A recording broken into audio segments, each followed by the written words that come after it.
Hi mga ka-Three Lions, this is MJ from Three Lions at nandito po tayo ngayon sa NAIA Terminal 3 upang hihatid si Michelle patungo sa kanyang bansang pangarap sa bansang Canada.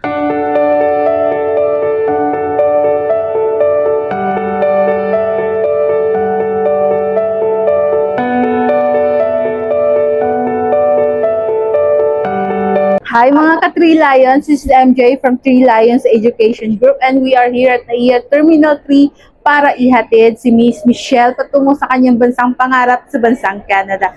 So Miss Michelle, hello, kamusta ka ngayon? How are you feeling right now? Kabahan. Kinakabahan. This is normal. First try mo ba to? International or naman? First po. So, di ba, nandito naman sa Three Lions. So, ano yung pwede mo i-advise sa mga kagaya mo na gustong mag-Canada rin, mag-push ng ganitong program? To all student na gustong mag-Canada, contact lang po kayo sa Three Lions dahil sila ay mag-a-assist sa inyo. Sila ang tumutulong sa inyo kahit anong mangyari.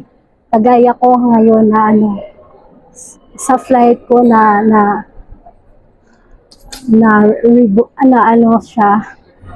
Nagkaroon ng problema. Pero nagawa natin ng paraan, di ba? Yan. Hindi talaga sila,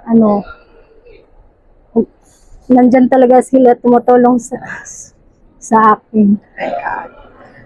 So, ano naman ang, okay lang yan, naiintindihan naman natin yan. So, tandaan mo na lagi nandito si Three Lions, and anytime, contact ka lang sa amin. 24/7 naman kaming available to help you, to guide you, okay?